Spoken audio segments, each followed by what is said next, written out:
के किसी भी कोने में रहने वाला सनातन धर्म का उपासक इस आरती के बिना अपनी प्रार्थना अधूरी समझता है। रोजाना करोड़ों लोग इस आरती से प्रभु की अर्चना करते हैं। एक एक शब्द आत्मा को स्पर्श कर जाता है। लेकिन क्या आप जानते हैं कि इस आरती के रचयिता कौन थे? बड़ी विडंबना है कि करोड़ों लोगों द्वारा सस्वर पाठ की जाने वाली आरती के रचयिता के बारे में लोगों को जानकारी ही नहीं है। ओम जय जगदीश हरे। इस आरती के रचयिता का नाम है पंडित श्रद्धा राम फिल्लौरी, जो कि धर्म प्रचारक, लेखक, संगीतज्ञ, ज्योतिषी और समाज सुधारक थे।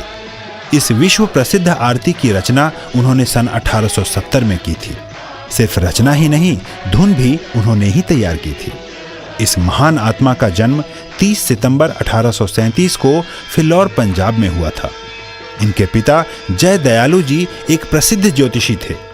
बचपन से ही श्रद्धा राम जी इतने कुशाग्र थे कि मात्र 10 वर्ष की आयु तक ही कई भाषाओं का ज्ञान अर्जित कर चुके थे।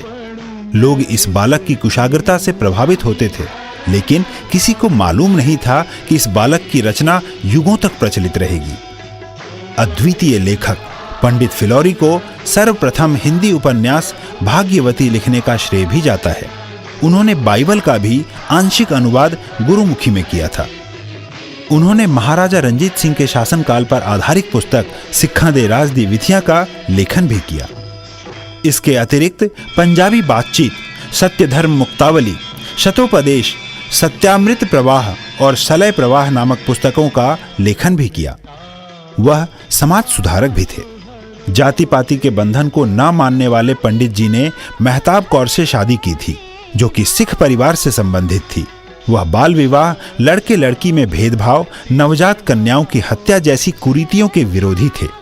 उन्होंने स्त्रियों को समान अधिकार दिलवाने और उनके शिक्षा का समर्थन एवं प्रचार भी किया।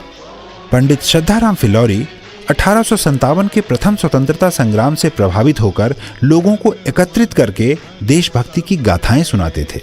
अंततः ब्रिटिश सरकार ने उन्हें फिल्लौर से पलायन करने का हुक्म दिया। वह पहले अमृतसर और फिर लाहौर पलायन कर गए। अद्वितीय आरती के रचयिता पंडित श्रद्धाराम फिल्लौरी यद्यपि हमारे बीच सशरीर नहीं है, परंतु आत्म विभोर करने वाली जगत के ईश का गुणगान करने वाली आरती के प्रत्येक शब्द में उनकी छवि विराजमान है। महान